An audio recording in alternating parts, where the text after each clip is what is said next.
Can't resist ya. There's no resistance. I love it. Hey, that I miss ya. You're manipulative, so I can't save it, even though I love you. So don't reach out for me. Hey, y'all. What up?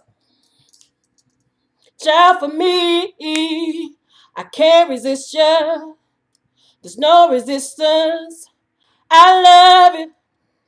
Hey, that I miss ya.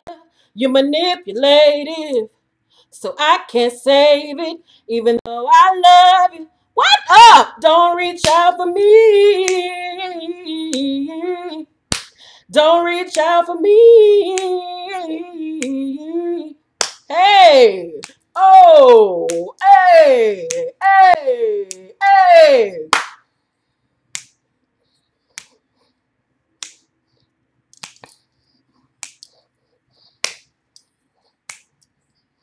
Y'all ready to party?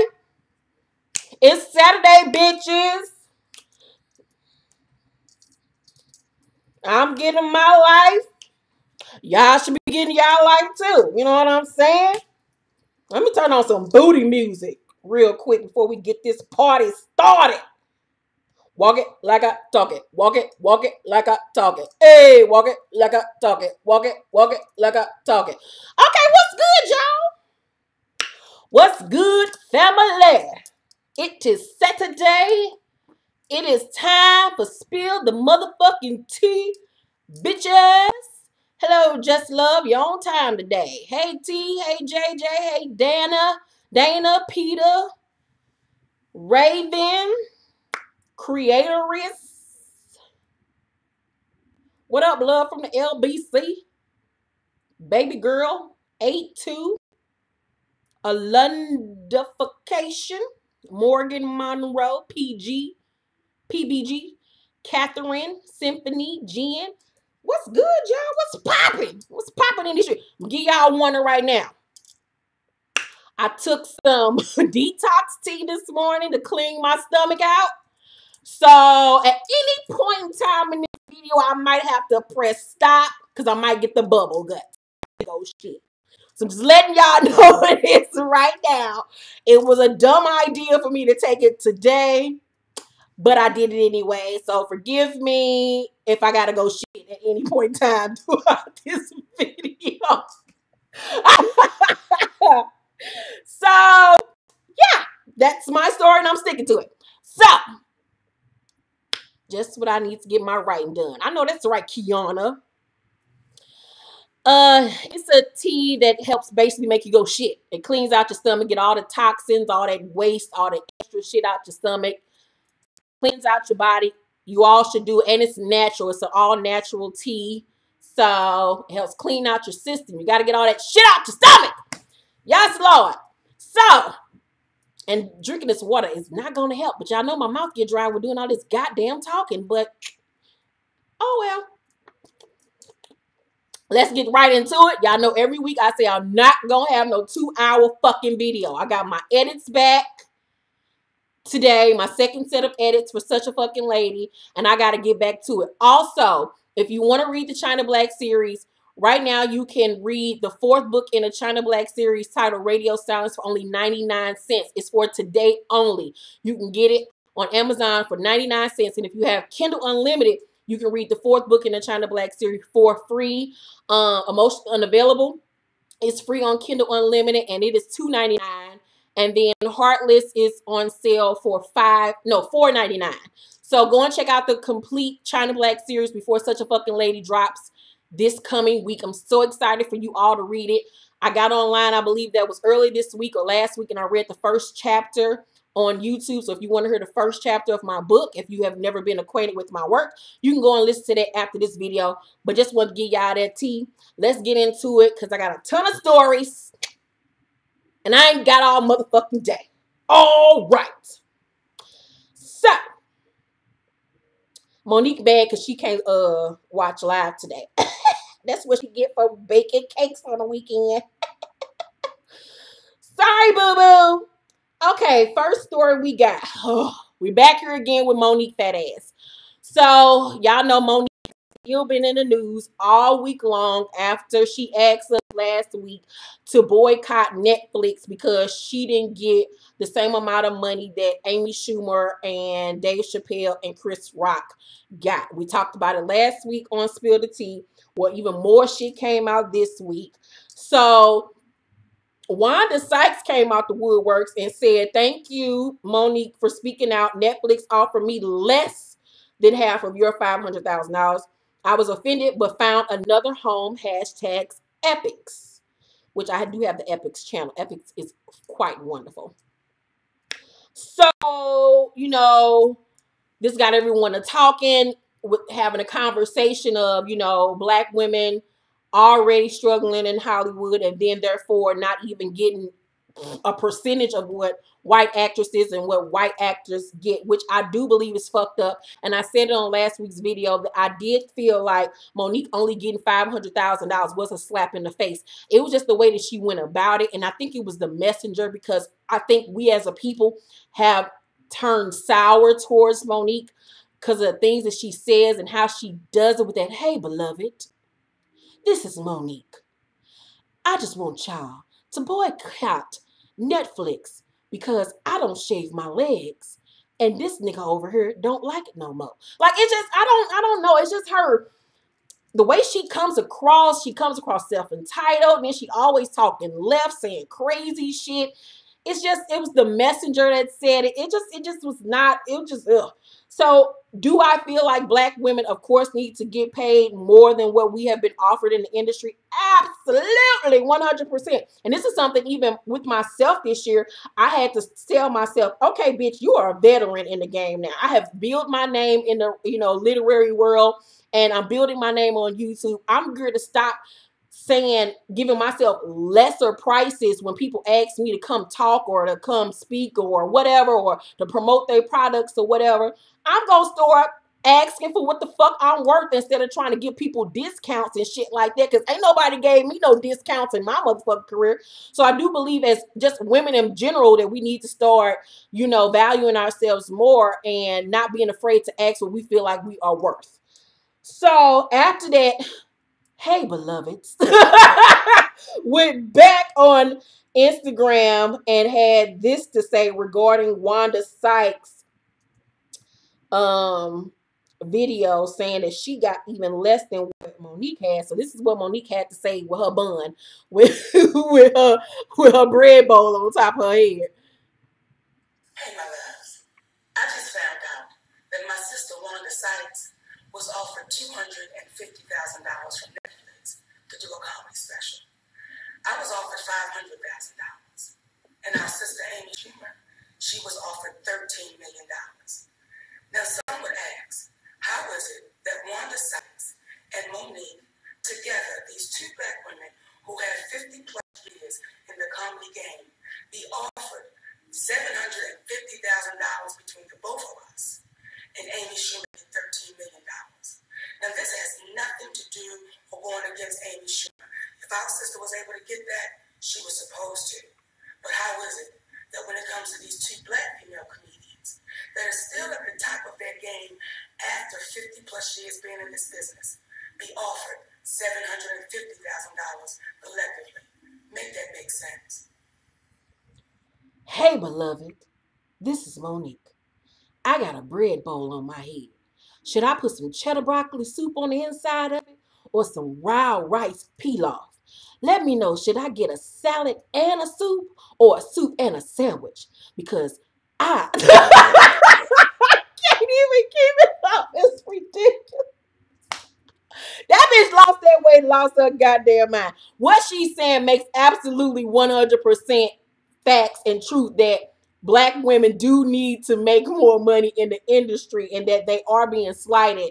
It just, we don't like her no more. We just don't like you, bitch. It was like, once she got that Oscar nomination, that bitch lost her goddamn mind, sucker. So then she went on Sway in the Morning and they discussed the whole topic again. And this is what she had to say on Sway. "I couldn't accept that low offer because if I did, Heather B, I couldn't sleep at night. Because I am the most, and I say this humbly, I am the most decorated comedian alive. But if I accepted $500,000, what does Tiffany Haddish have coming? If I accept that, black female comedian have coming, because what they will say is Monique accepted this and she's got that. So what do they have coming? And when you have women like Kim Whitley, Cheryl Underwood, Julie Chan, and the little girl, see, I couldn't accept that low offer. Now I don't know what she said after that, but I know that she came for Julie Chan on the on the talk or whatever. I'm gonna say my thoughts after that. The beginning part of what she said, I agree with once again that if we all don't stick together as not just women but as black women, that we won't get the money that we're asking for. So after she said that she was the most decorated comedian in history, this journalist, I forgot what dude name is, then got online and was like, skirt, skirt. Wait a minute, bitch. I don't know if that's 100% true, girl. Let me find the video. Okay, here it is. And I say this humbly, I am the most decorated comedian alive. Nope. No. That's what we call alternative facts. You are not the most decorated comic alive. Whoopi Goldberg is. See, you have an Oscar, but she's an EGOT winner. That special group of people who have won an Emmy, a Grammy, an Oscar, and a Tony. And you have not achieved that. More so, she was awarded with the Mark Twain Comedy Prize, the highest honor you can receive in comedy, and you don't have that. So please stop trying to rewrite history. Stop lying to the folks who still follow you. And if you had not have gotten yourself blacklisted, you could have been on the road to the EGOT.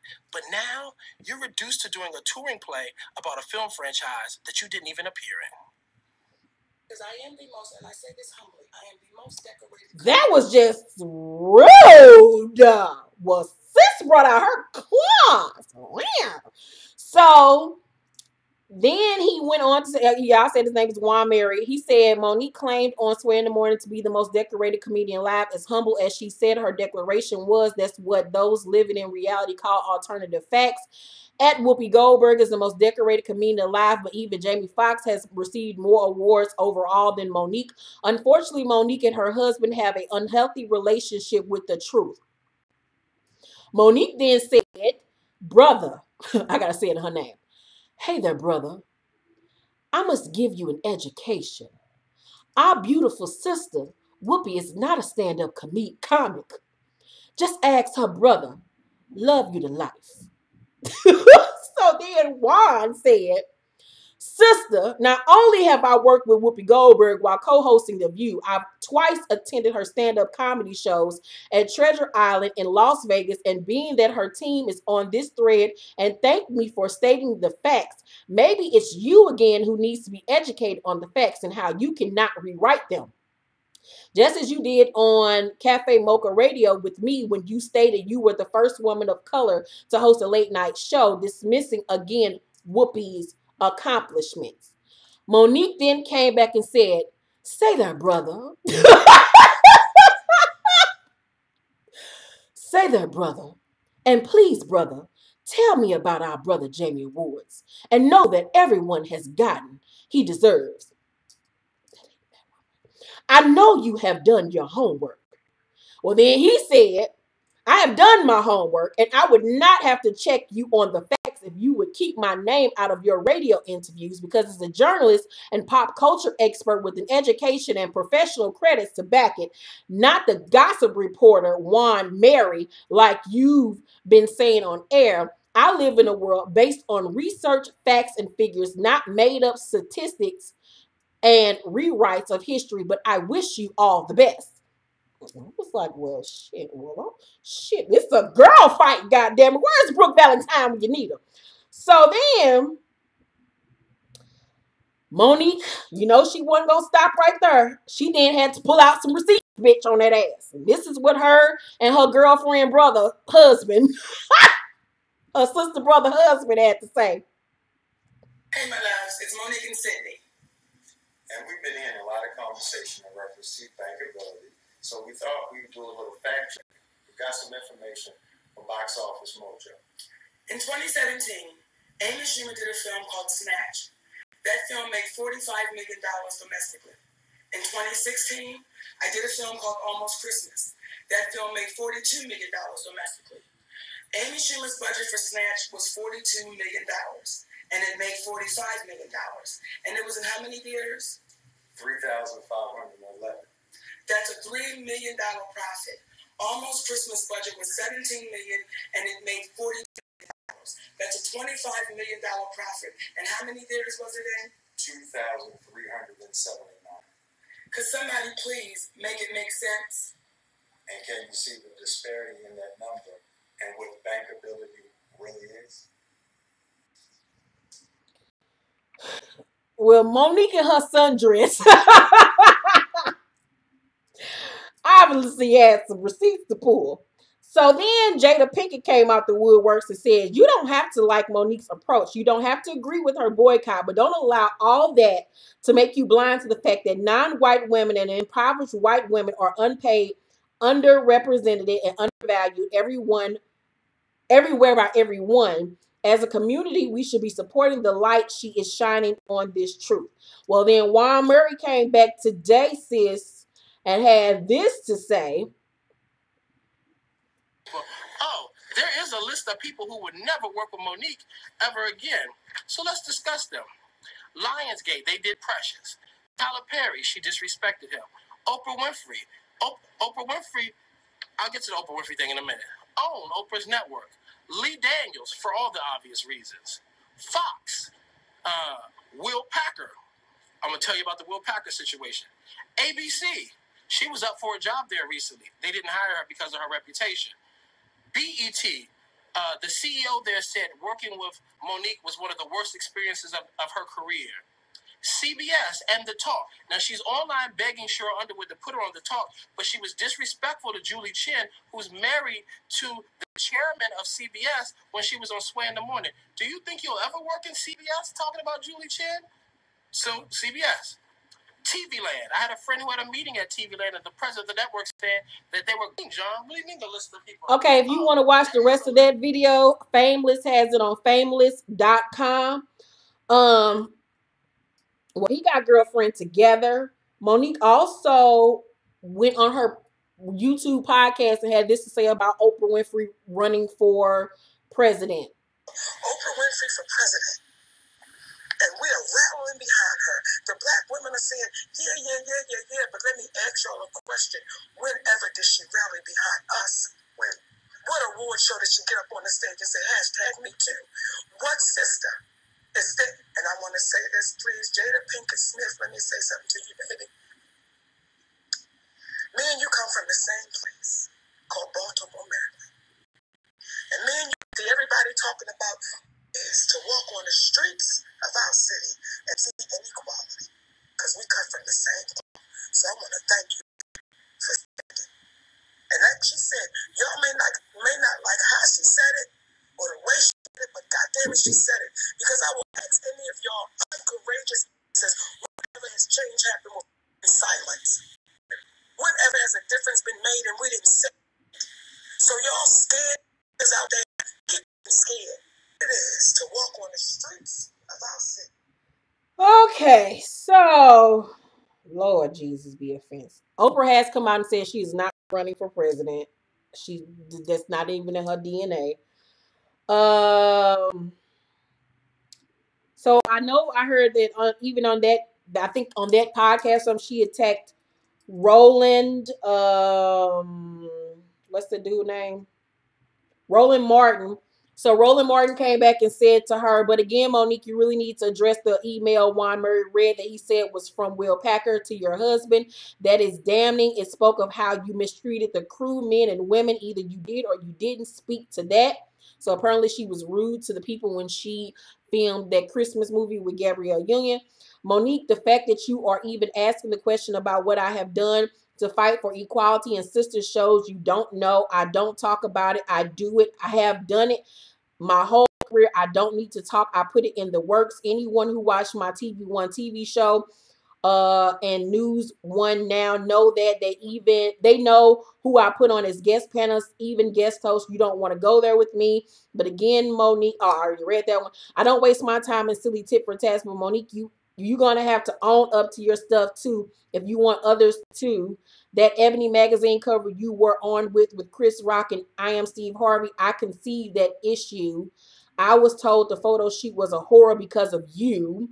So here's my final point, Monique. You are 100% right about Black women, Black men, and other people of color getting paid top dollar. But how we treat others impact how we get paid. Now ask yourself, is it you or every other major Black Hollywood player that's the problem? Is it you and your husband, or is it Lee Daniels, Oprah, Tyler Perry, Will Packer, David E. Talbert, and others the problem? Your talent is immense, but life ain't just about who has talent. It's also how we treat everyone else. That's also equality. I sat with you on TV One where I discussed the issues with you and Lee Daniels and Precious. I listened and heard you out. So why all the drama with Almost Christmas where you were brilliant? You should have gotten lots of roles after that. Ask yourself why you didn't. Was it because of what Will Packer said in his email to Juan Murray, what Juan Murray read? Seriously, Mo, you got to ask yourself the tough questions too. Let's all get paid our worth, but let's also demand excellence in how we interact. I don't derive anything from a back and forth. You said your piece, I've said mine. I'm going to continue to fight for economic equality for Black men and women, and I wish you good luck in your pursuits. Holla. So then somebody by the name of Official Simpson posted, FYI, according to IMDb, Monique is the most decorated comedian.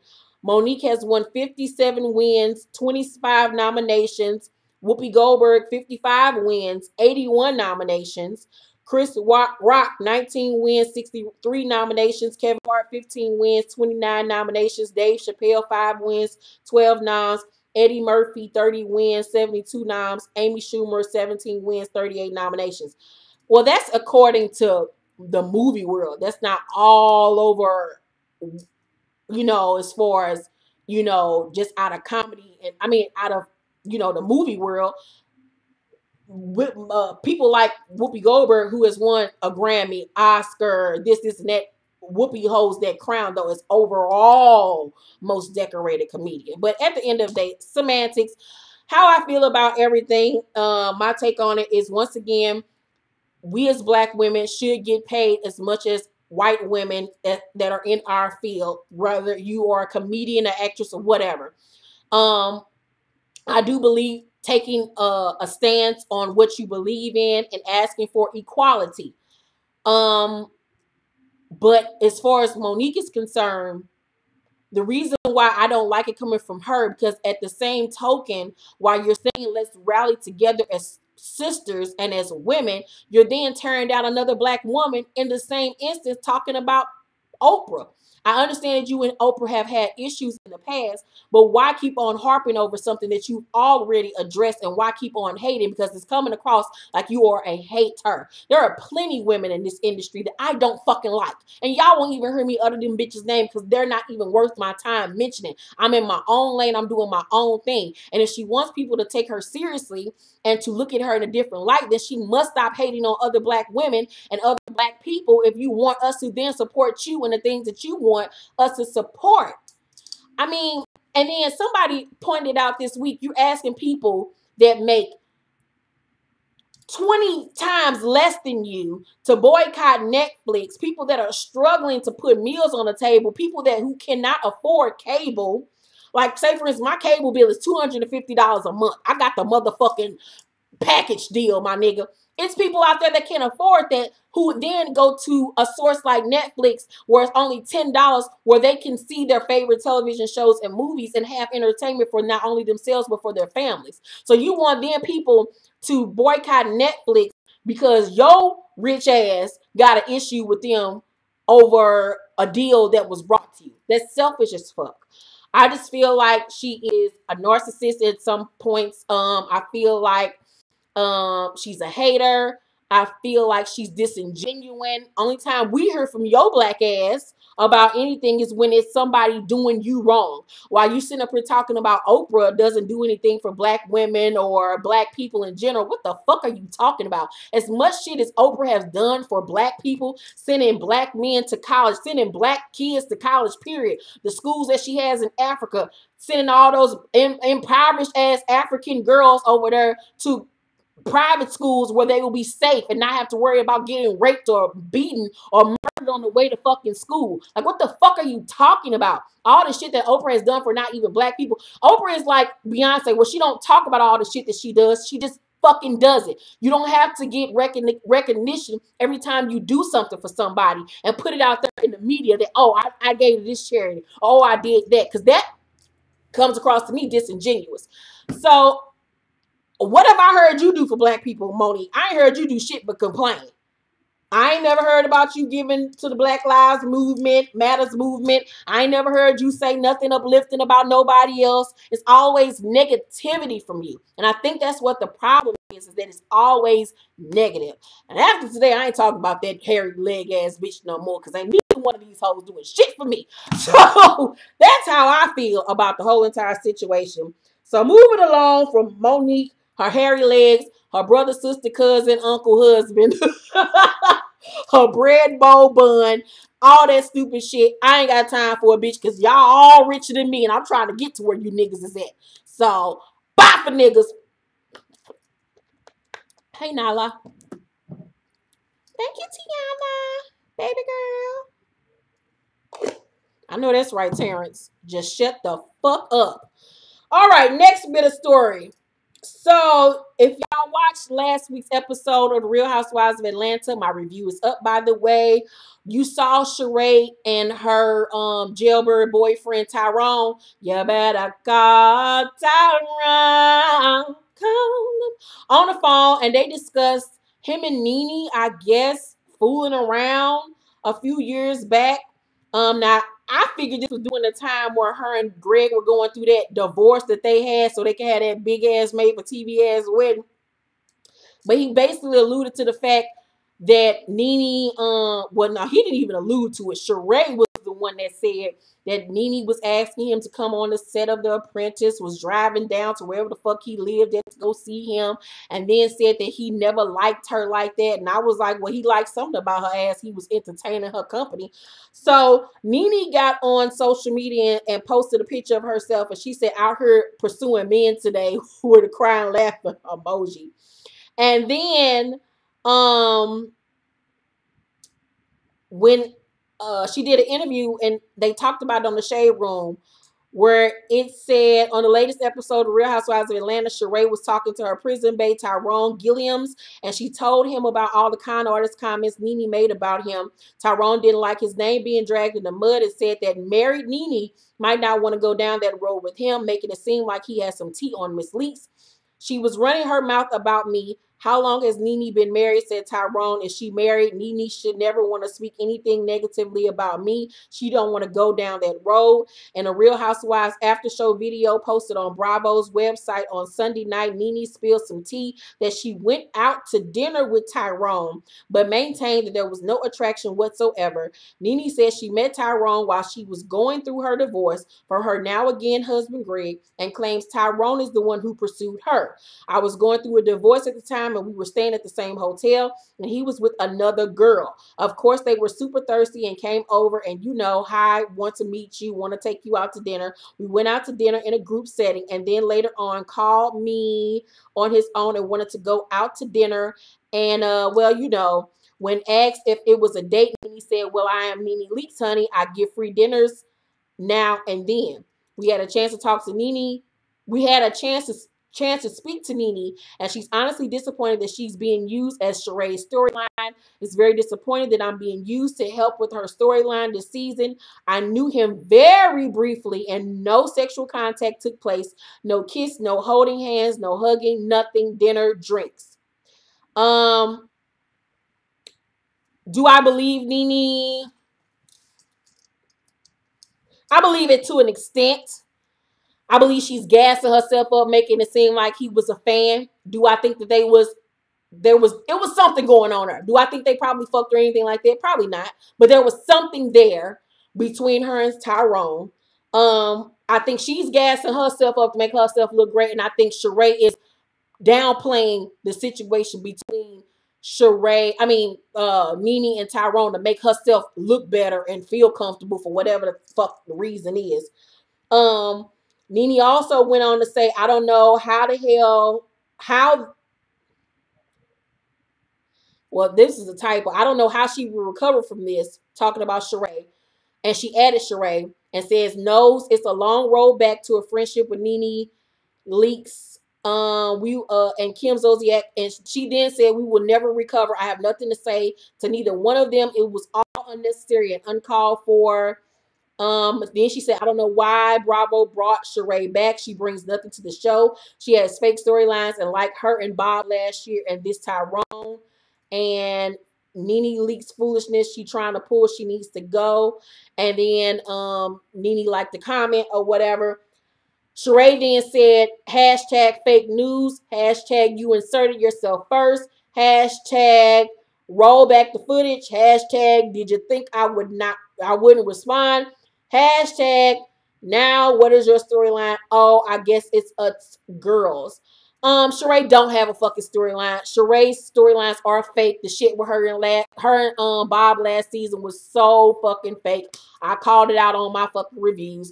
Sheree is using Nene for a storyline at this point, because what else does Sheree do on the show besides run back and tell everybody else's damn business? I said it when she came back 2 seasons ago. I didn't understand why the fuck she was back. Her and her muscular steroid arms. Girl, bye. Girl, bye. And like I said on my review this week, I don't like the way she tried to play Nene, like saying basically in a roundabout way, Tyrone would never like Nene because basically she's not cute. And like I said in my review, Sheree's a pretty woman, but you ain't the best looking fish in the fucking sea. You shake like a whole nigga. You shape like Bob the Builder. You a strong man. Like you need to be in the strongest man contest, pulling tires and ropes and cars and shit, bitch. You buffer than most niggas that I fucking know. What nigga want to lay up against your hard body ass? Don't nobody want to feel that shit at night with all them goddamn muscles and steroids and protein shakes and bodybuilding that your ass be over there doing. Don't sit up here and try to play Nene to build yourself up. And is Nene the cutest bitch out there? Hell no. Nene is ugly as fuck. Let's keep it all the way 100. Let's keep it a buck. She's not cute at all. But Sheree, neither is you. You ain't the best looking bitch out there. Let's stop with the foolishness. So, bye for niggas. And don't be trying to act like this nigga you over here fucking with is a prize. You on fucking national television taking phone calls from a nigga in jail, bitch. And you 50-something years old. Up here dating old fat ass nigga. What? You up here talking about some come touch it and come rub on it. Bitch, you not gonna see this nigga for like 10 more years. By the time he can touch it, you gonna be in menopause, bitch. You gonna have gray hairs down there if you already don't now. You look stupid as fuck. Shut up. Anywho, next story. So on this week's episode of Love and Hip Hop New York, you know, we saw the confrontation between Cayenne and Sophia the Body. And on my review this week, I went in on Cayenne because I said that she looked real stupid for attacking Sophia the Body. But what we thought was nothing. We thought that she was doing the most. And I still low-key feel that way. Here is the actual clip of what actually happened in that scene. All right, yeah. You rolled your eyes? Yeah, I did. Why are you mad, boo? That's your man now, so why are you mad at me? You told her why is every a bitch? She said bitch. Oh.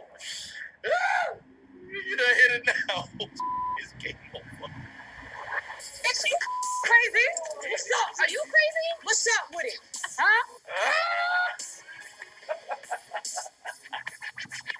Okay, you're your man, all right. Okay, so we saw that Sophia the Body actually called her a bitch. Well, she basically said, I don't know why all you bitches. Do I still feel like Cayenne did the most? Yeah, you still was doing the most for camera time. Should she have called you a bitch? No, but okay, whatever. In other news, Escape will be reuniting for Essence Fest this summer. They will be on the main stage this season. I mean, this time, and not on that little itty bitty ass stage they had to perform at last summer. Candy will be back with the girls. They are going on more tour dates this summer after she finishes off Broadway. So if you did not get to see the Great Escape tour, Escape will be coming back. Candy also went on to say the reason why she's not doing new music with the girls because she doesn't want to mess with their legacy and the fact they had all #1 albums and #1 songs, and she doesn't want to taint that. I feel like that's a bunch of bullshit. I feel like that's stupid. If you're comfortable enough to go back on tour with these ladies this summer, then why not do more music? That's just dumb. Y'all have squashed the beef. Y'all are getting along. Do the more music, bitch, and shut up. Anywho, so Blackish star Marseille Martin will executive produce her own film, and this young lady ain't even, I don't even think 14 years old. She will be doing the movie with Will Packer. I cannot wait for this. It's just so fucking awesome. This is Marseille. If you don't know who she is, she plays Diane on Blackish. She's my favorite character on Blackish. I think that's so fucking phenomenal. This little girl is going to be a powerhouse. She's going to be a powerhouse when she's already a powerhouse now. Mark my words. She gonna be something. She gonna be something mean. She gonna be up there in the Kerry Washington, Viola Davis realm. Watch what I tell you. And next bit of news, Tiffany Haddish has inked a 2-year first look deal with HBO. That is huge. So she has inked a 2-year first look deal with HBO to develop new projects. Recently, Haddish won New York Film Critics Circle Best Supporting Actress Award for her role in Girls Trip. In addition to starting some new projects with the premium cable network, she is also set to star alongside Tracy Morgan for the TBS series The Last OG, which premieres in April. She is also starred in Kevin Hart's upcoming film Night School, which will debut in September. So shout out to Tiffany Haddish. That is huge. I can't wait to see what shows she develops for HBO. Want to see more and more black people getting represented on television. That'll be so dope if we could get a night where it was Insecure, Ballers, and a Tiffany Haddish show. They need to bring back How to Make It in America. If anybody in the chat room watched How to Make It in America, it was on HBO years back. It only got 2 seasons. It's one of my favorite fucking shows ever. And they actually canceled it because they picked up girls instead. They need to bring How to Make It in America back. But anywho, next story. O.J. Simpson wants Ron Goldman's family to stop dragging him to court over money he does not have. So 22 years ago, O.J. Simpson was found not guilty in the murder of his ex-wife, Nicole Brown Simpson, and Ronald Goldman. The families of the victims are still seeking justice, or at least a coin. However, according to the blast, the former football star is tired of being harassed and taken to court over money he does not have. In new court documents obtained by the publication, Simpson says Goldman's attorneys are trying to drag him to court over rumored deals, not real ones. Simpson says he wishes to readjust to civilian life and family life after spending nearly a decade in jail for an unrelated crime. But according to Simpson, Goldman's legal team is dead set on ruining his life. In the suit, Simpson said Goldman's attorneys have used unconfirmed stories from news outlets to drag him to court every time there is a mere vague allegation involving Mr. Simpson's commercial exploitation of himself. As a result, Simpson says the constant lawsuits and discoveries are preventing him from working. Although Simpson has participated in an autograph signing, the proceeds went to his own legal debt.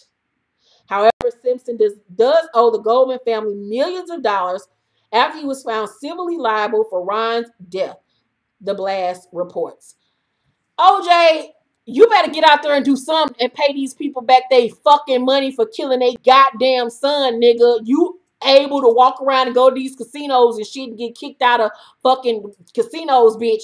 You better get to work at White Castles and flip some burgers and get that damn people they fucking money for killing their goddamn kid. The fuck is wrong with your crazy ass? That nigga is nuts.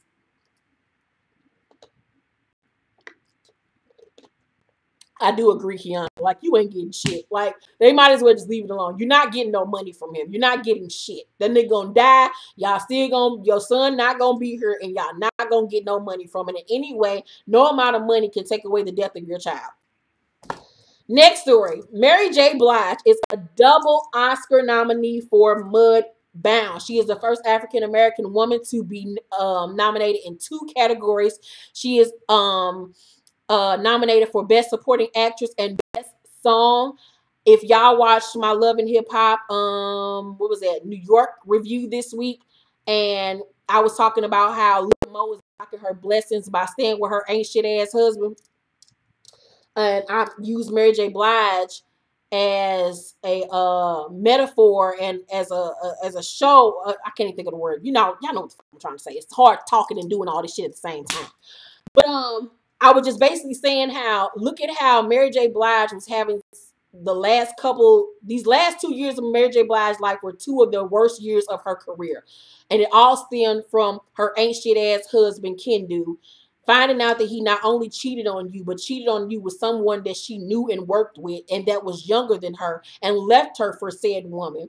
Then in the divorce proceedings, asking for alimony and child support money, then having to pay him alimony after he was the one that cheated, then being homeless because this nigga standing in the house, you don't want to be nowhere near him. So now you're seeking, shelter in your famous rich friends' homes. You're millions of dollars in debt. You have to pay this man $33,000 in a month for alimony. He's asking for more money. Like, Mary J. Blige had one of the worst years of her fucking life.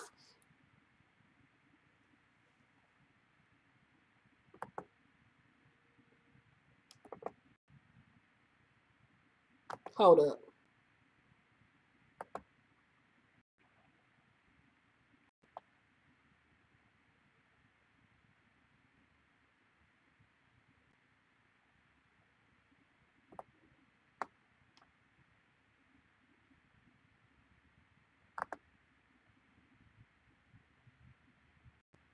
Hold up, y'all. Just 1 second. I got a hater in the room that needs to be removed.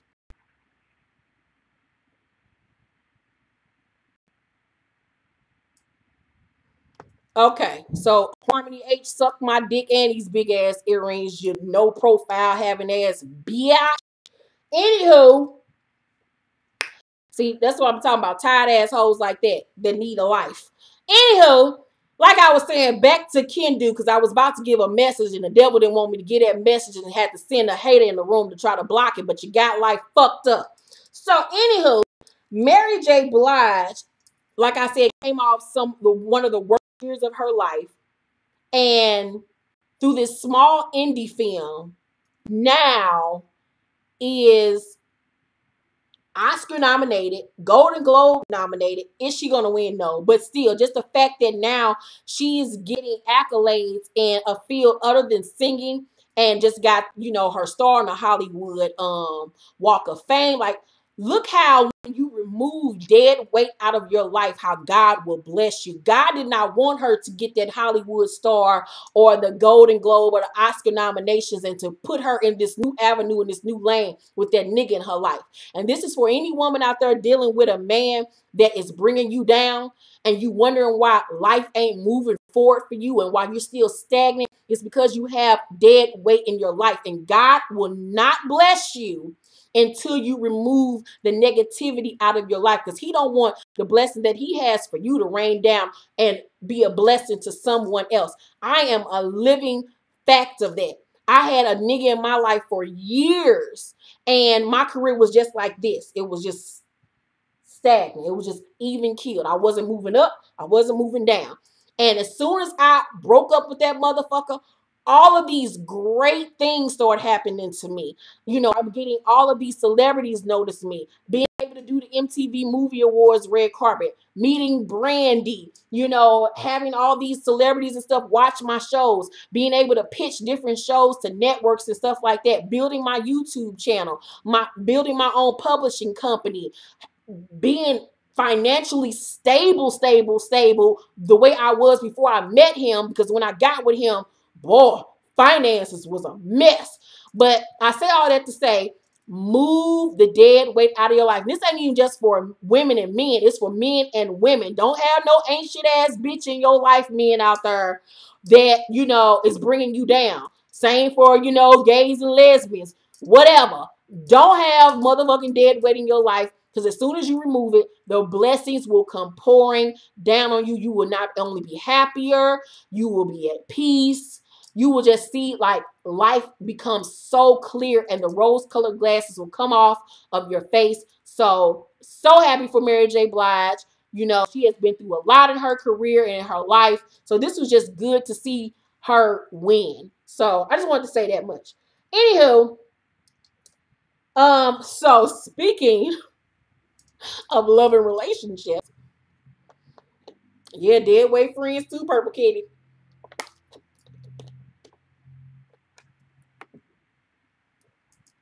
Ciara went on social media early this week and posted a sermon by a preacher. And in the sermon, the preacher was talking about relationships and things. And Ciara captioned it, hashtag level up, don't settle. Well, this is what the preacher had to say. The other side for any of my single sisters who are, God, what is about, where, Lord, where am I going to be found, Jesus? I've been in here worshiping you, perfect in all of your ways, but I'm still single. Here's what the scripture says. He that finds a wife finds a good thing. It didn't say he that finds a girl that he's attracted to, who he then begins to date, who he then calls his girlfriend, who he then buys a ring, proposes, and makes her his fiance, who he then marries later, who becomes his wife. You're not a wife when I marry you. You're a wife when I find you. You become my wife when I'm. But a wife is not the presence of a ring. It's the presence of your character. Too many women want to be married, but you're walking in the spirit of girlfriend.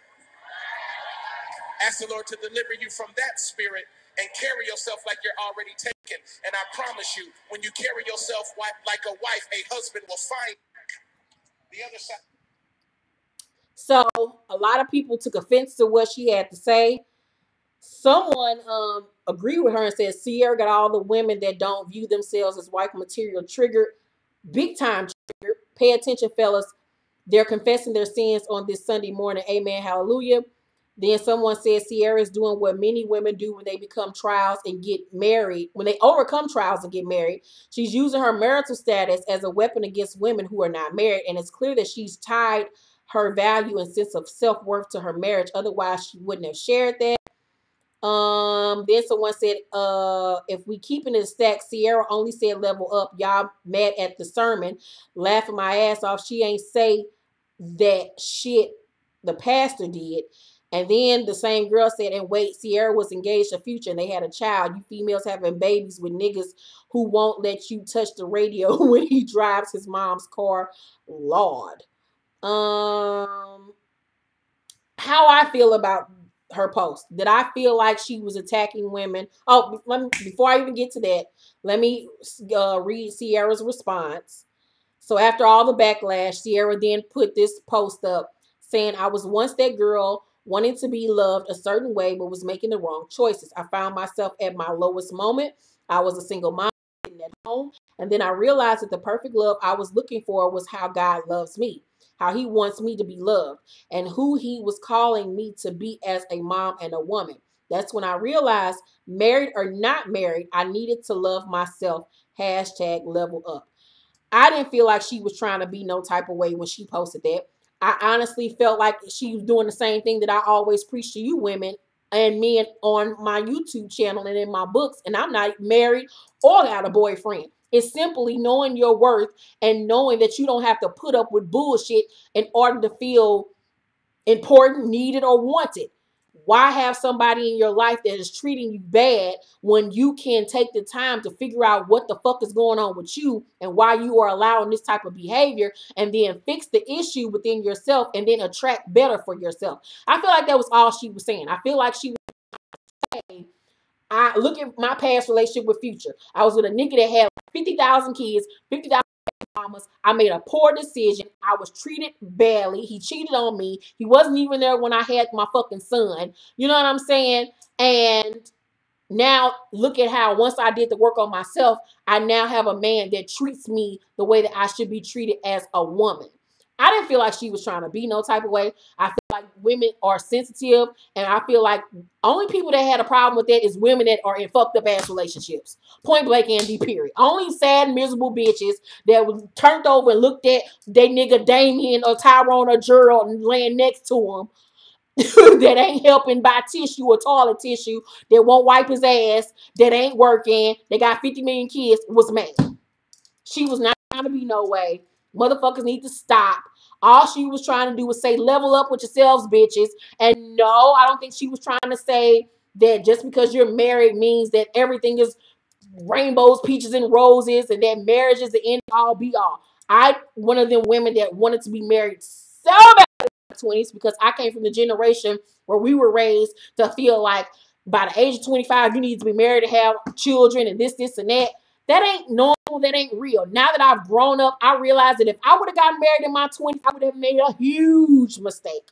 And now that I'm 36 years old, I realize that no, marriage is not that important to me anymore. At this point in my life, I just want companionship, support, love, a faithful man, someone that is, God-fearing and that has the same type of morals and values, wants and needs and aspirations that I have. Marriage is not that important to me anymore. You know what I'm saying? If it happens, great. If it doesn't, I don't even honestly the fuck cares. But I don't think that girl was trying to be no way. Sad, bitter bitches had a problem with that. Next story. Next story.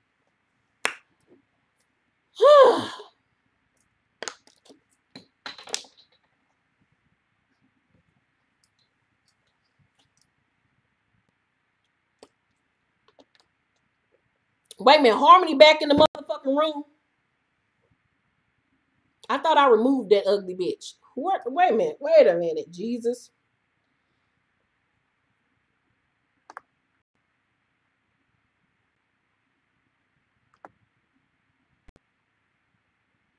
Oh, God.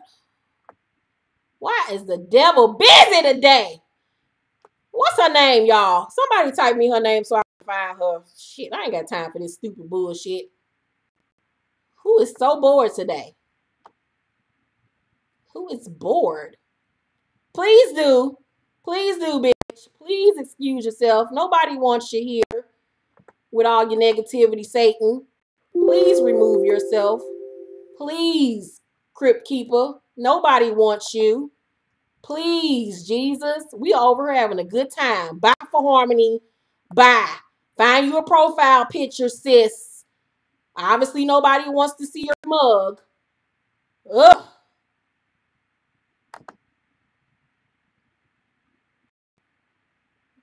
This is what's wrong with bitches. They are unloved in the womb. Nobody loves you.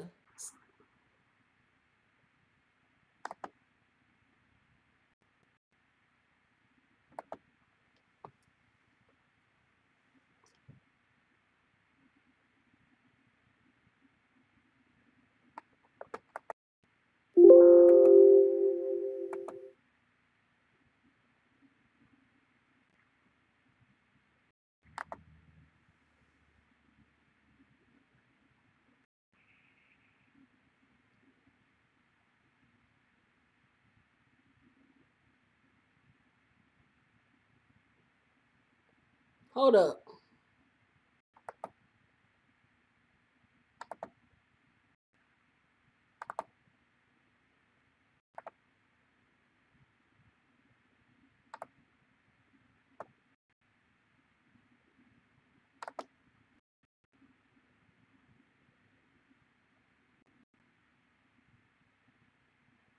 Y'all on typing. I can't even get to her name to block her ass.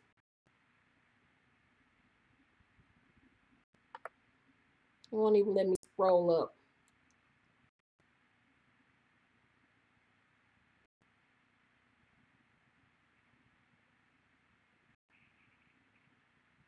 Okay, hopefully she gone and I'll block her ass later. Unless she types something else. But anywho, bye for Harmony. Find you some love. Find you Jesus. Find you some dick. Find you a profile picture, bitch. Fucking up the whole damn show. Because your mama them never loved you. That nigga never loved you. Harmony is the bitches that got on these Ciara posts and had an issue because her daddy never loved her. Her daddy was a nut her daddy should have kept in his damn nut sack. And he regretted it his whole entire life and just looked at her and said, "You not no damn Harmony. You are a disappointment." You are a disappointment. You are a nut that I should have never bust. Anywho, next story. So, Jill Scott's estranged husband wants their prenup thrown out. He wants $500,000 the fuck dollars. And them niggas weren't even married 2 goddamn years. So last September, Jill filed for divorce from her husband, and the cause for the split was cited by the singer as irreconcilable differences and inappropriate material conduct that such further cohabitations would be unsafe and improper. When the news broke about the split, Michael clearly felt away about it when he spoke with Bossa. She's made other men look bad, but I'm not the one. I said to her, you've met your match. She likes to have men that she can control. You're not gonna control me. What's right is right and what's wrong is wrong. Well, it's clear that sis may have met her match because Dobson is countersuing her divorce complaint and has made it clear that he wants half of everything she has made during their marriage. According to court documents, he claims he was pressured by the singer to sign a prenup months before they tied the knot. He said that he signed the papers without a lawyer being present because at the time he loved her so much. He's asking for the prenup to be thrown out, and he's asking for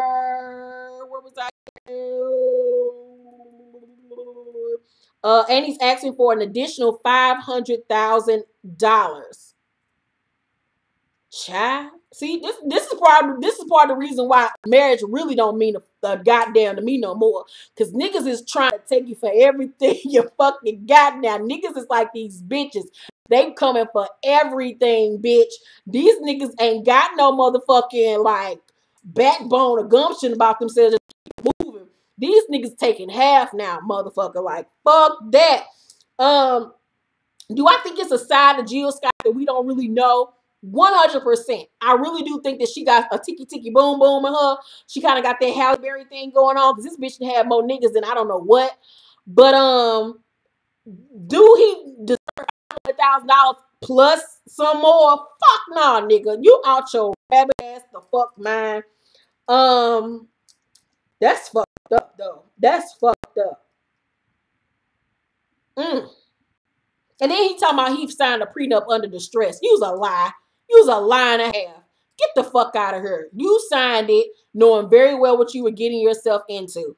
But that's what I be saying. I don't know why these celebrities be getting with motherfuckers and marry them in less than a year. You don't even know somebody within a year's time. You don't. Nigga, I need to be with you about a good 3 years before I even decide I even want to like you like that. Like, So, I don't know what you're going to do, bitch. You will be on these upcoming episodes of Black Lightning, and I'm very excited about that. So, next story that I have is Jennifer Hudson and her marriage woes. Wants a judge to order her ex-fiance to start working. Looks like sis doesn't want to be anybody's sugar mama. According to Blige, J. Hud is requesting for the court to require David Otunga to seek employment and maintain a job diary. He got to keep a diary of everything that he do? Oh, God. She's reportedly planning to file legal documents later this month and is asking for an order to seal the entire case. David was a professional. He had a moment on reality TV, but he's got some degrees too. He has a bachelor's degree in psychology, and he's a Harvard Law School grad. Bro even passed the bar in Illinois. So after that news came, David Otunga fired back at court documents claiming he doesn't have a job. Saying he does have a job with the WWE and she should focus on their son, not his pockets.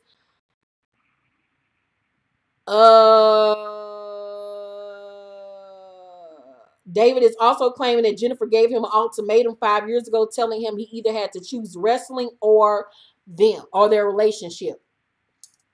I can't believe this whole thing has gotten so messy with them two niggas. Like, that is fucked up between them. you always know it's some crazy shit going on with somebody when they've been engaged for like 90 million years. I always wonder like why them niggas had not got married yet. And it's because them niggas barely liked each other, apparently. That is a mess. Hopefully they can stop going back and forth and think about their child, which is the most important thing, fighting each other, because it's all just a mess. Ugh, this is why I don't want to be with nobody. Motherfuckers is crazy. So the Migos are doing their promo rounds for the Culture 2. Have you all listened to the Culture 2? I listened to it. Wasn't nothing home to run home to your mama to me about. Only song I really liked was Walking Like I Talk It. And out of 24 songs, that's a mess when I only cared about one. I feel like the Migos are kind of like oversaturating themselves. There are too many places. I'm hearing them on too many things, too many projects. Offset just did a project with somebody. It's just too much. I think they need to calm down. Just calm down and sit down. Next story. Oh, so yeah, the Migos was on the Breakfast Club this week, and they asked Offset about on Cardi B, and they asked Quavo about Cardi B and Nicki Minaj doing a scene together in the motorsport video, and why we didn't see that happen. So here is what Offset had to say about cheating on Cardi B. Where is I hate when it's hi, she is Melanin.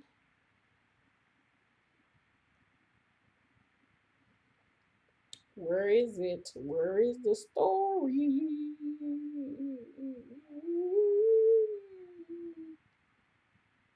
Did I delete it on accident?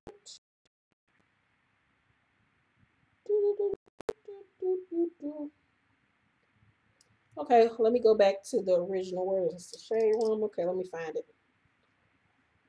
Okay, the shade room.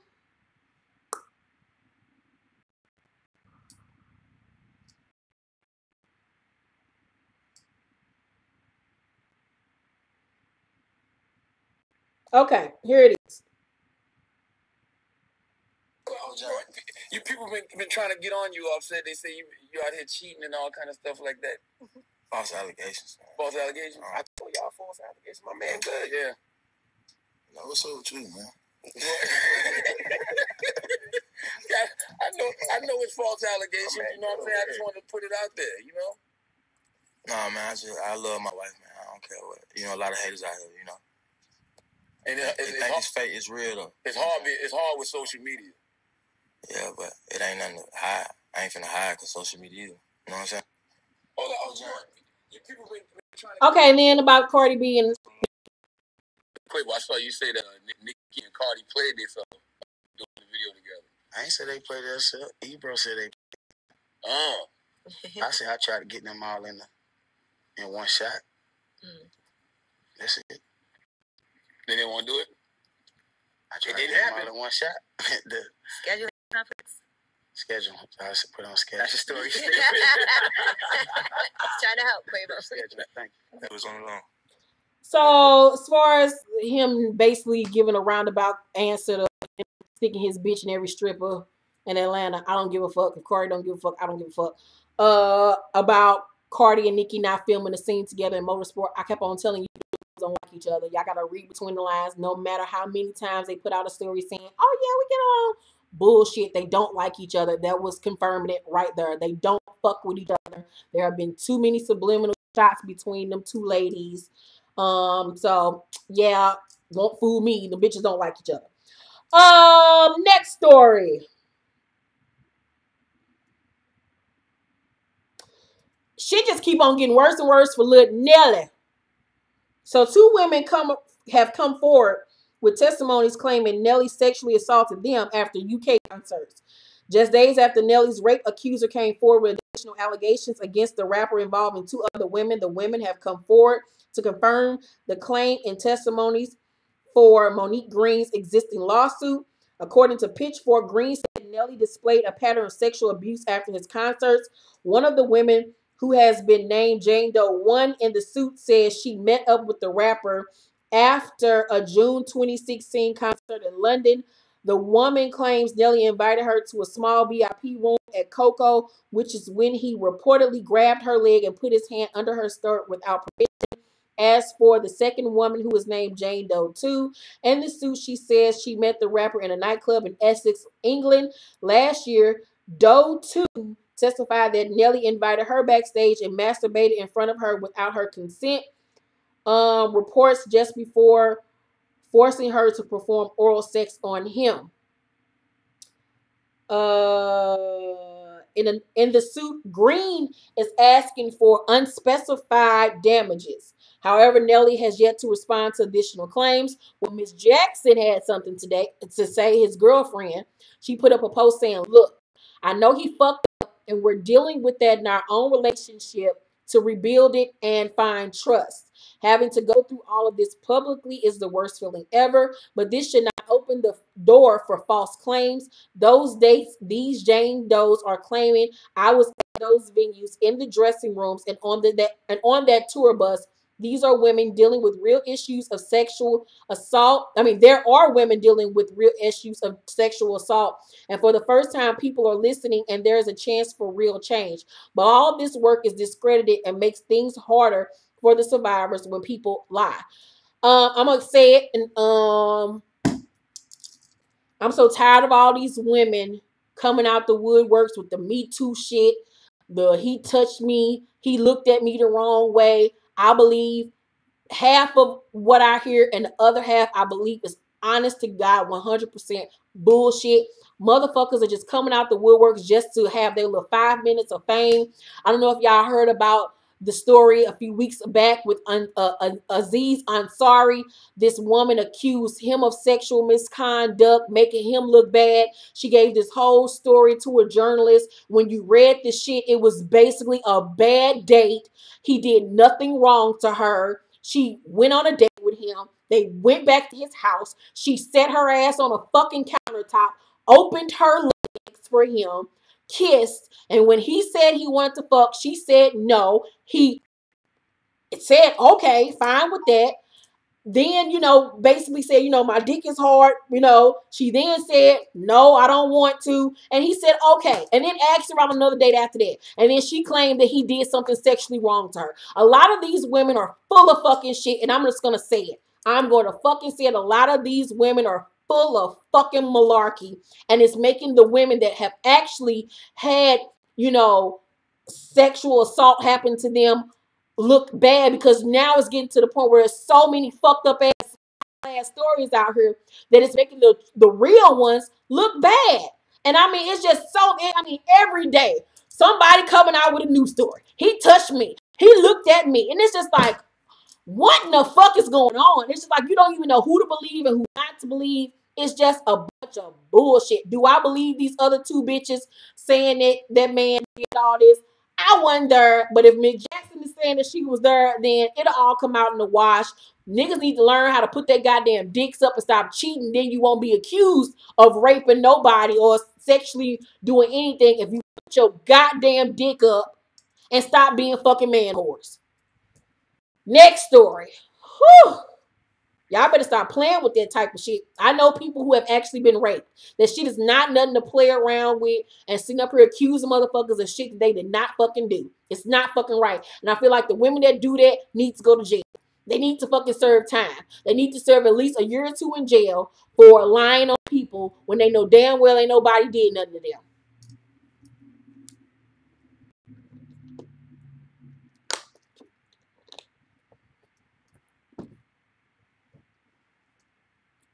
Next story. So they might be rebooting Martin. Martin's fiance posted this picture on her Instagram, and underneath she said, "Got word from my fiance that my favorite show may be coming back." Martin Lawrence got underneath there and then put the little guys. Tisha Campbell and what's the lady that name that played Pam? My mind. Tisha Campbell and old girl took a photo and said they had big things coming up soon. I don't know how I feel about this. It's certain things you need to leave the fuck alone. Martin ain't even funny in his stand-up comedy specials anymore. So I don't even know. Like, I don't know how I feel about them coming back with a Martin reboot. Like, what are they gonna do? Certain shit needs to be done. Like, I'm very excited about Roseanne coming back. That's a show that I can see coming back. It's a story that's there. I'm so excited about it. Will and Grace was so excited about that. The season has been great. But Martin is just so nostalgic. Tashina Arnold. I don't know if they can bring it. I don't know if it's going to have the same effect that it had in the 90s. I would like to see a Living Single reboot. I would love to see a Living Single reboot. I would love to see a Girlfriends reboot because we never got to see the ending like that we were supposed to have. Martin, I don't know. I see a lot of y'all ain't really feeling it. Let me know. What's up? What's up? What's up? What's up? I actually just asked Tyrese the other day, has he ever sit down and watched any episodes of Martin? He was like, I don't know, really. I don't think I have. Like, but it ain't better than the Fresh Prince. I said, get your black ass out my room. I almost goddamn disowned you for that bullshit. I was like, you young kids don't know shit about life.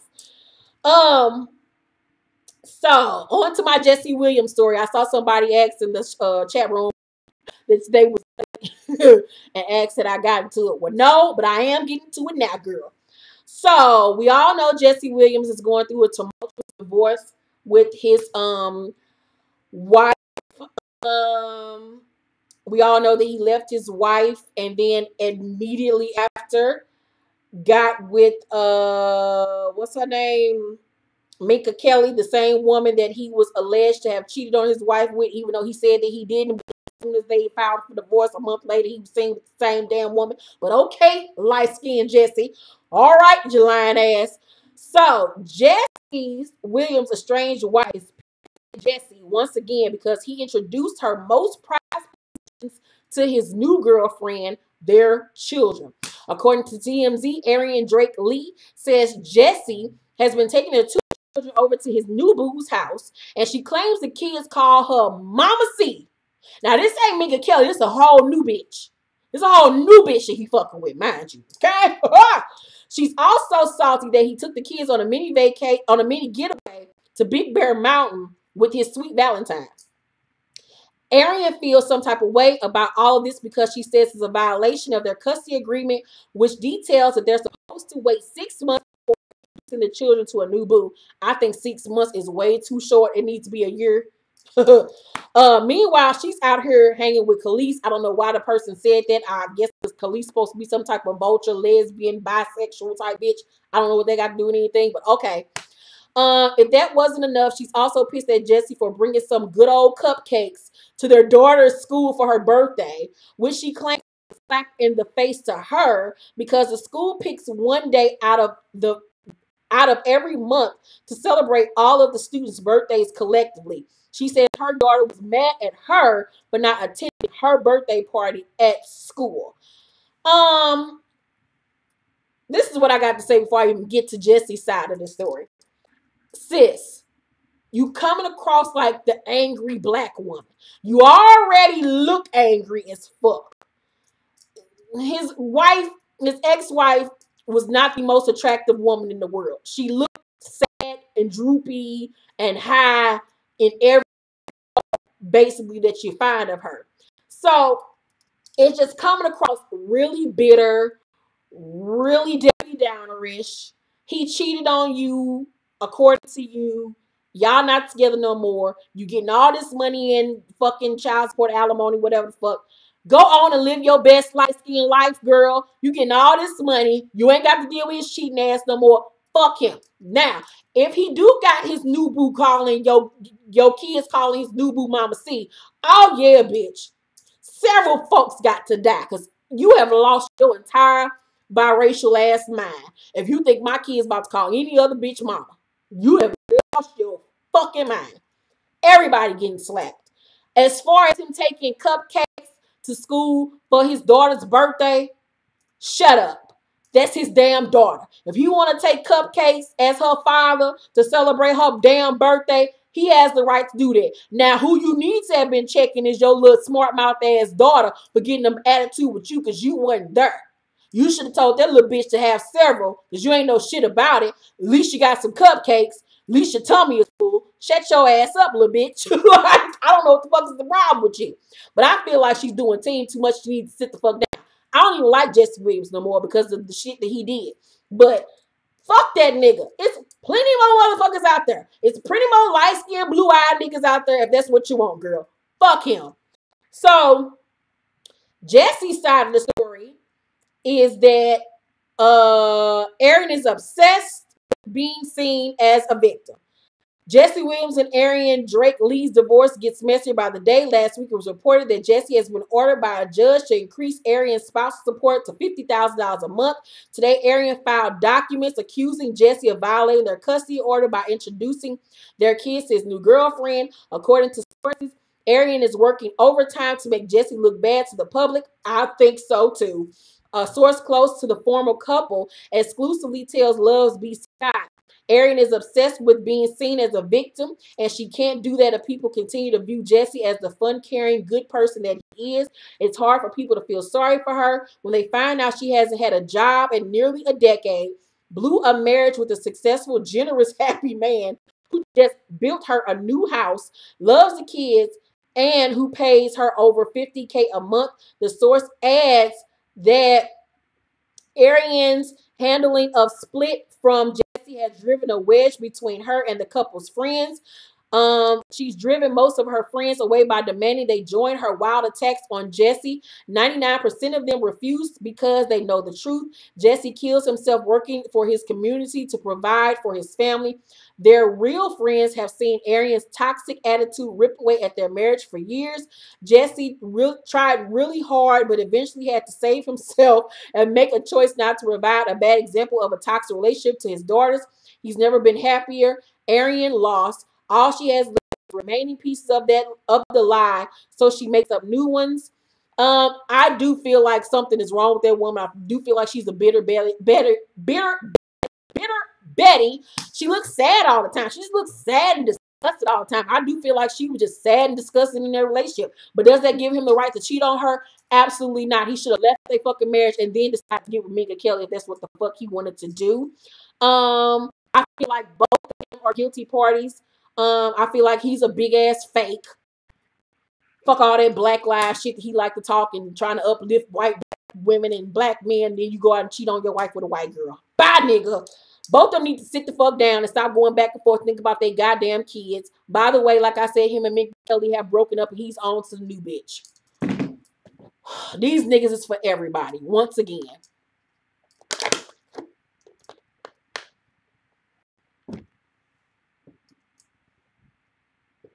Let me get $50,000 a month from a nigga. I ain't saying shit about your ass. Bitch, fuck you. I'm over here living my best life on your dime until these motherfuckers turn 18. Boy, bye. I wouldn't give a fuck who he doing, what went and who went and where. I'm about to be out here with me a new young piece of dick. That's how you get a nigga back. Get somebody that look better, fuck better, dress better, got more better than that nigga. Instead of putting out tabloid stories and shit, that's how you get a nigga back. If you mad and feel some type of way, and then in the same token, you're getting your back cracked. You're getting good dick, and you're rich. What is there to be mad about? So, oh God, y'all, Flavor Flav got beat up at a hotel. It is 118. This shit to me every week. Flavor Flav got beat up at the casino this week. Po Flavor Flav. Here's video. Stop! Stop it! Stop it! Stop it! You better stop it right now! Stop! Stop it! Stop it! Stop it! Watch your stop it! Stop it right now, boy! Boy!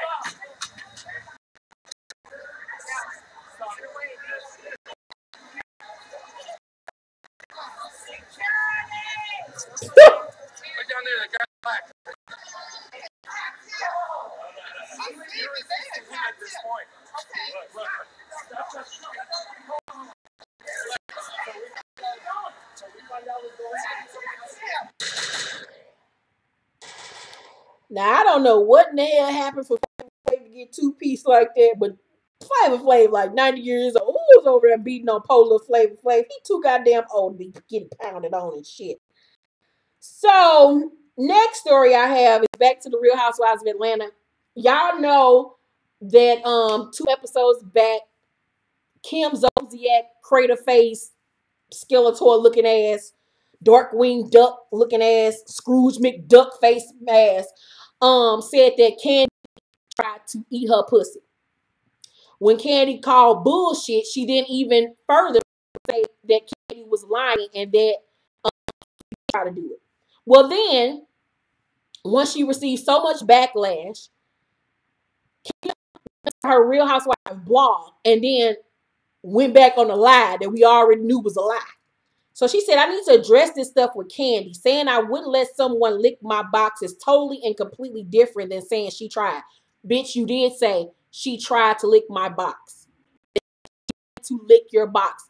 Not that you wouldn't let her do it. That's not even what the fuck you said. Like, your lies were never even fucking straight.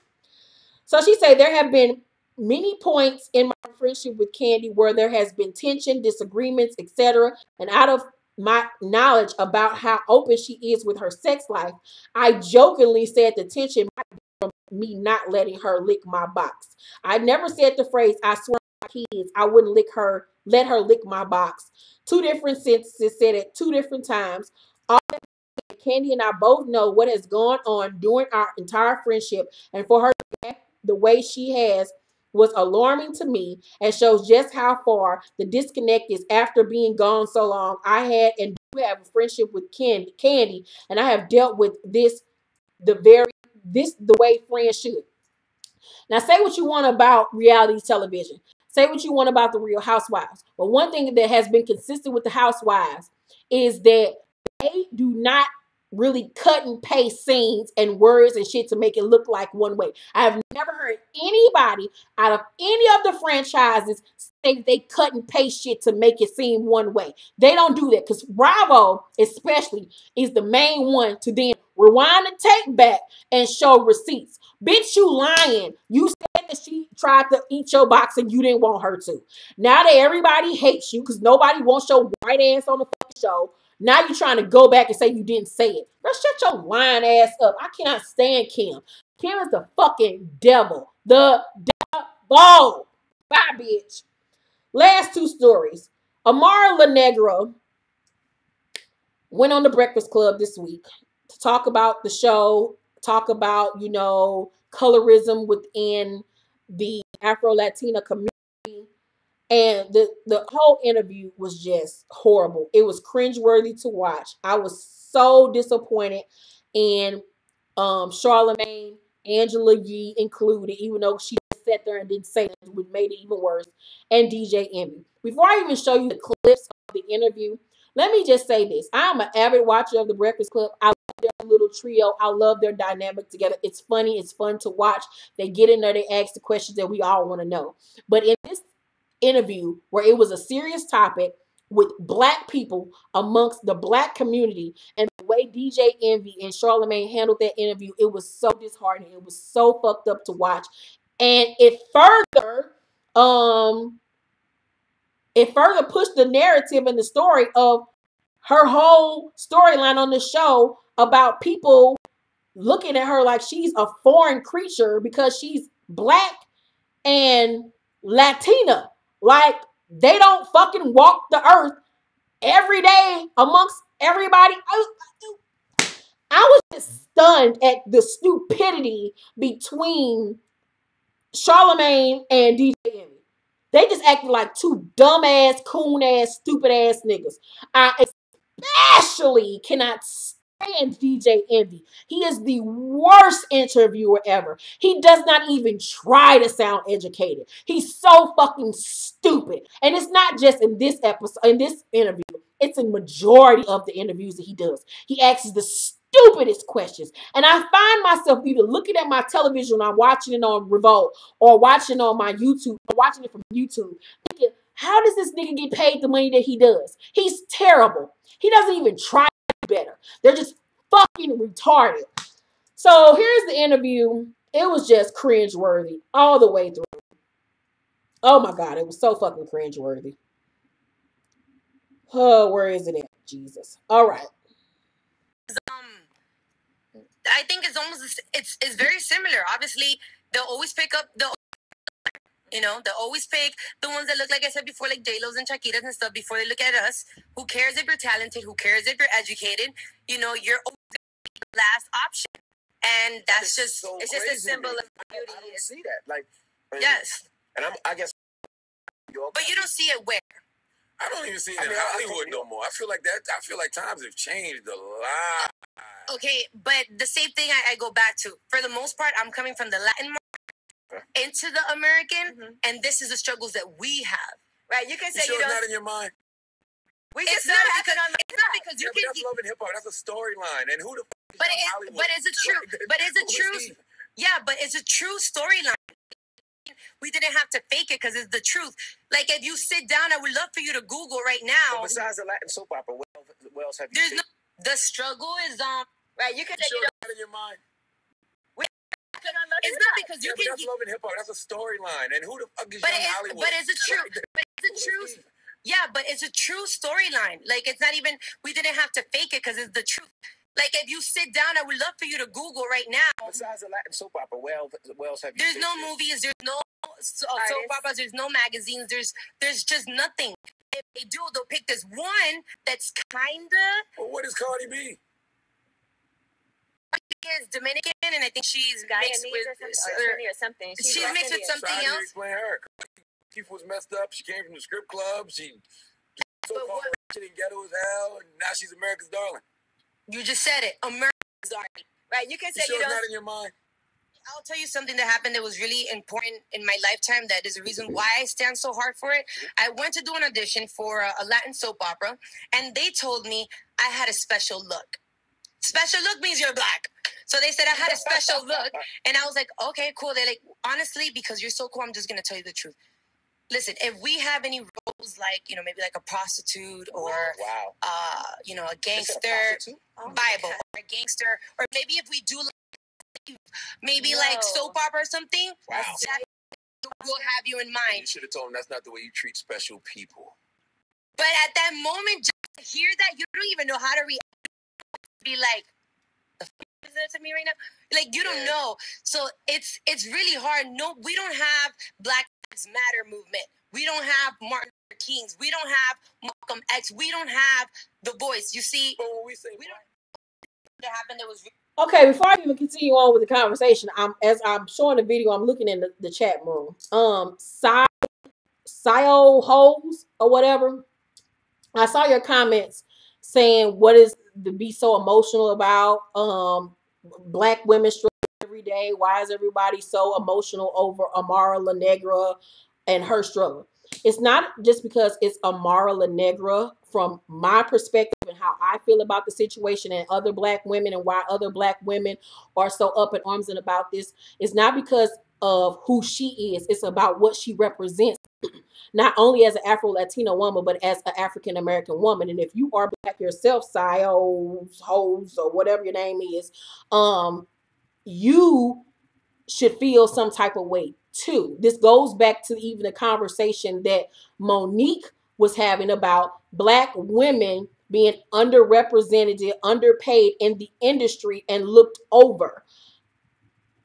The message is coming from someone that's African, but at the end of the day, she's a Black woman. She's a Black woman, whatever the case may be. And I'm not being disrespectful or anything like that to you. And hopefully you can understand where I'm coming from, just like I'm trying to understand where you're coming from. But at the end of the day, it is not, what am I trying to say? Because I want to say this correctly. It's not like this is not an issue, not only for music, television, or movies. This is a situation that is affecting Black women just in everyday lives. And ignorant questions that men like Charlamagne the God and DJ Envy asked her is the problem. How can they sit up here and ask her? Maybe it's all in your head. You're doing exactly what you're talking about by sitting acting like what she's saying is a myth. Black women, especially darker skinned women, are looked over every fucking day because of their dark ass skin. And lighter skinned women are always pushed in the forefront and made to look or made to seem more beautiful, more sophisticated, nicer. Um, they're welcomed in, white circles faster than a darker skinned woman will ever be. This is one of the things that I talk about all the time, how we as brown or dark skinned women are not represented on television. I just did a whole video on are black women becoming extinct. Look at all of the examples of your favorite black artists, singers, rappers, musicians, athletes, actors, and who they have on their arm. Either they were light skinned or white women. I have a whole video. And a lot of women, once I showed it to you and put it in your face, they were like, oh, wow. Damn, like I didn't even know this was an epidemic, because it is. So if you are a black woman, Sayo host, or what, hold your name, I hope I'm saying it right, you should most definitely understand where she's coming from and push that narrative and the conversation so other people can start to acknowledge how black women are treated differently compared to lighter skinned women. That is the whole point of her conversation. It has nothing to do with her being Latino. It's all about standing up for herself and feeling, not having to be shamed into feeling like her hair should be straight in order to be considered beautiful, or her skin is too dark to be considered beautiful, or the fact that she can't get jobs in her industry because she's too fucking dark. I don't understand it. Maybe I'm missing something. I don't know, but everybody's offered their own opinion, but I'm going to continue to get emotional about it. If that's not something that you like to hear me talk about, then just don't listen, watch, because I'm going to continue to speak up for black women, because I'm a black woman myself, entertainment industry, that have to see these things going on every day behind the scenes for women like me to be put on. So I'm never going to not be emotional about it. If it's something that bothers you, that's to that young ladies, to anybody. If you don't like to hear me talk about or get emotionally, just don't watch. Don't watch, because I'm going to continue to feel some type of way about women and us being represented not only in the entertainment industry but in our regular everyday lives as women, because we're so undervalued, we're so unappreciated. It's just fucking ridiculous. So if you don't understand it, that's your thing. I understand, I get it. And I personally don't have the time to even sit up here and educate people on shit that they should already understand. So anywho, next story. That story went on. Laz Alonso called Charlamagne out on the whole situation. They went back and forth about the Afro-Latina struggle and this and that. They even had a phone conversation where he further schooled and educated Charlamagne on the conversation. Cardi B, little sister Hennessy, got into the conversation thinking that Amara was trying to party when that's not what she was trying to do at all. Amara then had to come back and tell her sister that wasn't even what I was trying to do. I love what your sister does. A lot of people just don't listen. They choose to hear what the fuck they want to hear. Choose to pick and choose what is a struggle, what ain't a struggle, what somebody should be mad with. It's just irritating. It's irritating as fuck. I'm gonna be honest with you. It's really irritating. It's sad.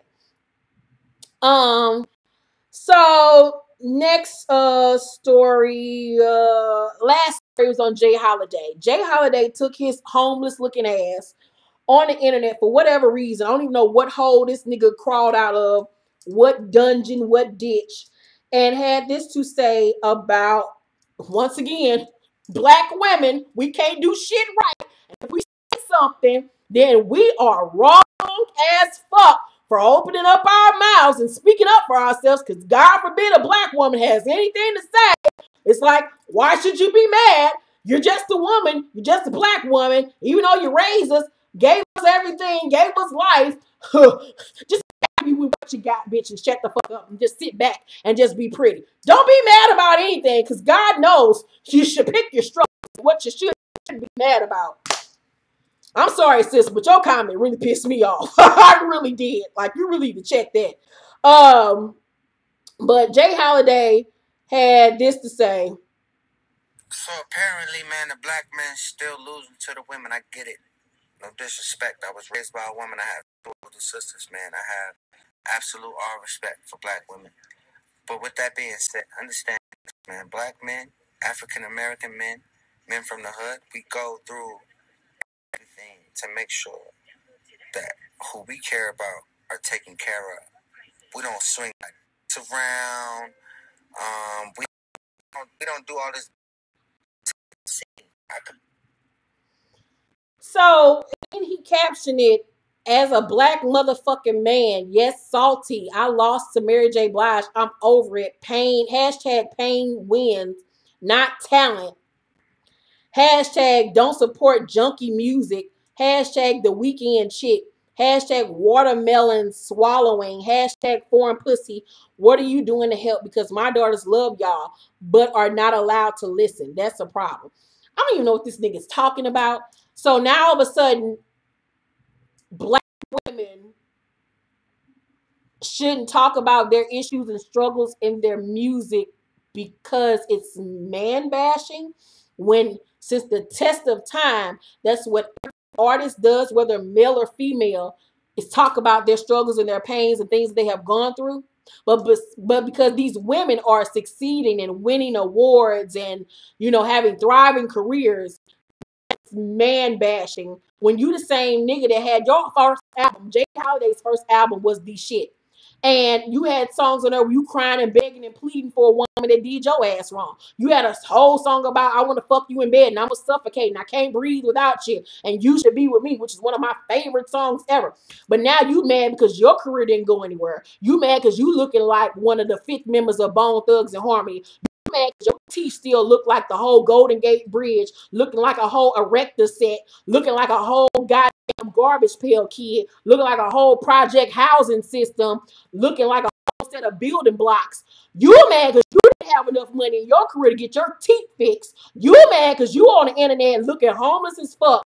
You mad because you only had a one hit and was a one hit wonder. And you mad because women like Beyonce, who have been in the game for over 20 fucking years, sir. It ain't about her having drama-filled music and what was me music. This bitch is talented all the way around, whether you a Beyonce fan or not. You cannot take away what the fuck she has done in the industry. So, boy, get your ass somewhere and sit the fuck down. Take your ass back to bed. Don't nobody give a fuck, sir.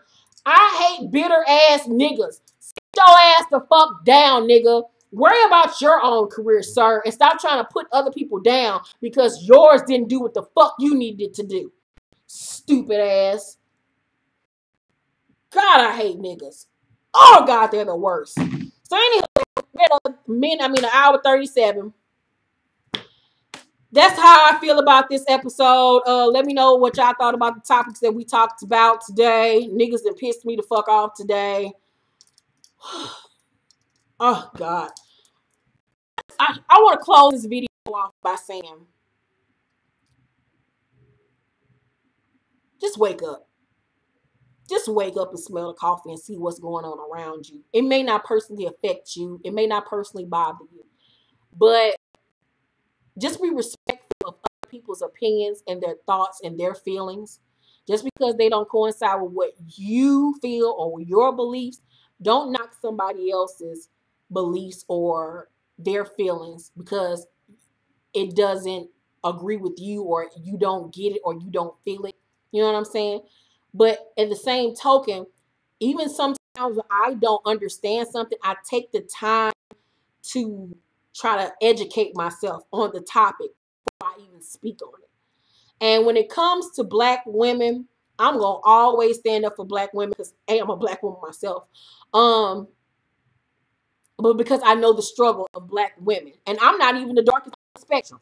You know what I'm saying? But I have dark-skinned friends. I have light-skinned friends. I'm in the motherfucking middle of the pack. But it's just like, wake up and smell the coffee. Wake up and smell the fucking coffee and see what the fuck is going on around you.